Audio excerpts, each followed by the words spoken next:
Soy María Andrea Nieto y esto es El Control. Hoy le haremos el control a la audiencia del exterrorista, exguerrillero y hoy senador de la República, Carlos Antonio Lozada, ante la Jurisdicción Especial para la Paz. Desde las 9:02 de la mañana inició la audiencia a Julián Gallo ante los magistrados de la JEP para entregar verdad e información sobre 6 asesinatos. El magnicidio del político conservador Álvaro Gómez Hurtado, Hernando Pizarro León Gómez, José Fedor Rey, Jesús Antonio Bejarano, el general Fernando Landazábal y Pablo Emilio Guarín. Asesinatos que fueron cometidos entre el 15 de noviembre de 1987 hasta el 30 de junio de 2002, es decir, un lapso de 17 años. Estuvieron presentes 5 magistrados de la JEP, los abogados de Lozada y Timochenko y los abogados y familiares de las víctimas, unos de manera presencial y otros conectados virtualmente. Contextualicemos cuáles son los hechos recientes previos a esta audiencia. El 3 de septiembre se da la cumbre en el apartamento del norte de Bogotá, en donde asistieron el expresidente Juan Manuel Santos, Lozada, Timochenko, el senador Iván Cepeda y el anfitrión del apartamento, Juan Fernando Cristo. Septiembre 4, la ex senadora Piedad Córdoba, a través de su cuenta de Twitter, les dice a los que se reunieron el 3 de septiembre que aprovechen y le cuenten al país la verdad sobre el asesinato de Álvaro Gómez Hurtado. Octubre 3, la JEP emite un comunicado y le informa al país que recibió una carta el 25 de septiembre por parte del ex secretariado de las FARC en donde admiten la responsabilidad de 6 asesinatos, incluido el de Álvaro Gómez Hurtado. Y no olvidemos la carta del 20 de diciembre de 2019 que le envía Romaña a sus ex compañeros guerrilleros, en donde les dice, palabras más, palabras menos, que él tiene mucha información acerca del asesinato de Álvaro Gómez Hurtado. Hay que enfatizar que fueron los exguerrilleros los que solicitaron ser escuchados en la sala de reconocimiento de verdad y responsabilidad acerca de la información y verdad sobre estos asesinatos. Es por esa razón que se produjo hoy la audiencia. Es bastante irónico, no fue la JEP la que los llamó a comparecer, sino que fueron los exguerrilleros los que pidieron pista. Pero bueno. El magistrado que presidió la audiencia, Iván González, le advirtió desde el comienzo de la misma a Carlos Antonio Lozada que usted se acogió a la Jurisdicción Especial para la Paz mediante acta 50-0044 del 4 de diciembre de 2017. Con una frialdad extrema, durante más de 40 minutos, el ex guerrillero y hoy senador de la República, Carlos Antonio Lozada, entregó información acerca de los asesinatos. Lozada fue enfático en decir que 3 de los asesinatos fueron cometidos por la columna urbana Antonio Nariño, que él dirigía entre los años 1984 y 2007, y que de los otros 3 no tenía conocimiento. Entregó información sobre el magnicidio de Álvaro Gómez Hurtado, Hernando Pizarro León Gómez y el general Landazábal. En su narración sobre los asesinatos se encuentran variables comunes. Primero, que la decisión sobre los asesinatos fue tomada por el secretariado y transmitida a través de Jorge Briceño, alias el Mono Jojoy. Segundo, que la columna urbana Antonio Nariño fue creada para llevar la guerra a la ciudad. En general, la idea que tenía la FARC acerca de la necesidad de llevar la guerra a las ciudades era precisamente buscando que no solamente siguiera siendo una guerra entre pobres, que es lo que se ha vivido históricamente. Los soldados, las fuerzas armadas, ¿quién la compone? Pues los hijos de los campesinos. ¿Quiénes componen las filas de los paramilitares? Hijos de campesinos. ¿Quiénes componen las filas guerrilleras? Hijos de campesinos. Entonces aquí se ha dado una guerra entre pobres para defender un régimen político antidemocrático, oligárquico, latifundista.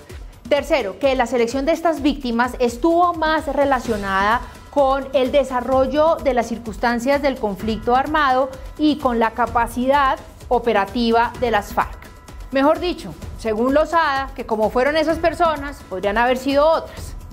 Cuarto, que las decisiones eran de tipo político y estratégico. Quinto, fue enfático en decir que no hubo participación de ninguna autoridad del Estado en estos asesinatos.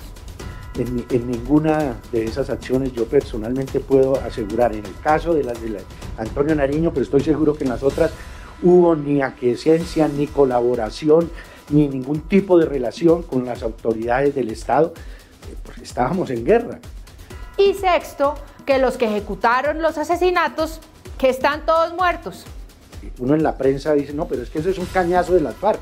Todos los que participaron en esas acciones están muertos. Pues sí, es que aquí hubo una guerra, y buena parte de los muertos de la red urbana, por no decir que todos, fueron en circunstancias violatorias del derecho internacional humanitario.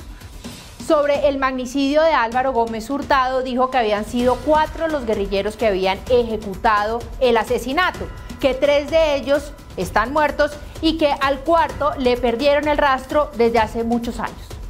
Dijo además que tomaron la decisión de cometer el asesinato de Álvaro Gómez Hurtado porque lograron establecer con mucha rapidez los horarios de las clases que dictaba en la Universidad Sergio Arboleda y que quisieron aprovechar y cometerlo antes de que iniciara el periodo de vacaciones de final de año. Lo que uno pueda decir es que fue un hecho que se realizó de manera muy rápida, no transcurrió tal vez un mes desde el momento en que se tuvo conocimiento de la información y su ejecución, en razón a lo que ya señalaba, que siendo el mes de noviembre la finalización de las clases en la universidad, se toma la decisión de acelerar su ejecución. ¿Y por qué mataron a Álvaro Gómez Hurtado? Que es la pregunta central. Pues esto contestó Carlos Lozada, responsable del asesinato, exguerrillero y hoy congresista de la República. Había sido considerado a lo largo de la historia de nuestra organización como la persona que tuvo bajo su responsabilidad los debates en el Senado de la República en la década del 60 que permitieron el desarrollo y la generación de lo que fue la ofensiva militar por parte del Estado, que le dio origen al alzamiento armado de las FARC-EP. Es quien se encarga de solicitarle al gobierno desde ese entonces, en cabeza de Guillermo León Valencia, de desatar una campaña militar contra ese asentamiento campesino, con el argumento de que allí existían repúblicas independientes. Todo este contexto es necesario ponerlo de presente para entender, digamos, cuáles son las razones y las motivaciones que llevan a que muchos años después se tome la decisión por parte de las FARC de ejecutar pues, el homicidio. Carlos Lozada lanzó frases muy fuertes. El Estado, si se quiere, o si se quiere no, es que así es el mayor responsable del conflicto. En el Congreso de la República, que legisló durante 50 años y sigue legislando todavía para el conflicto. Las declaraciones de Lozada indignan y duelen. Se le reconoce que haya puesto la cara, pero cuesta trabajo creerles, porque hasta ahora vienen a reconocer la responsabilidad de todos esos asesinatos. ¿Es cierto que no hubo otras estructuras criminales involucradas? ¿Agentes del Estado? ¿Quedaron los familiares de las víctimas satisfechos con estas explicaciones? ¿Dijo toda la verdad? ¿Le está tapando responsabilidades a otros involucrados? ¿Saben cuáles serían las conclusiones de esta audiencia? Que es una vergüenza que el señor Julián Gallo, alias Carlos Antonio Lozada, sea senador de la República. Es un insulto para los colombianos. Es que ese señor, si es que le cabe el señor, después de todo lo que dijo hoy, debería renunciar al Senado. ¿Y cómo van las investigaciones que adelanta la Fiscalía en contra de Carlos Antonio Lozada y en donde aparecen otras personas y algunos narcotraficantes mencionados? Yo no sé por qué es tan difícil creerle a las FARC. Y por último, y más importante, ¿y los familiares de las víctimas qué? Burlados.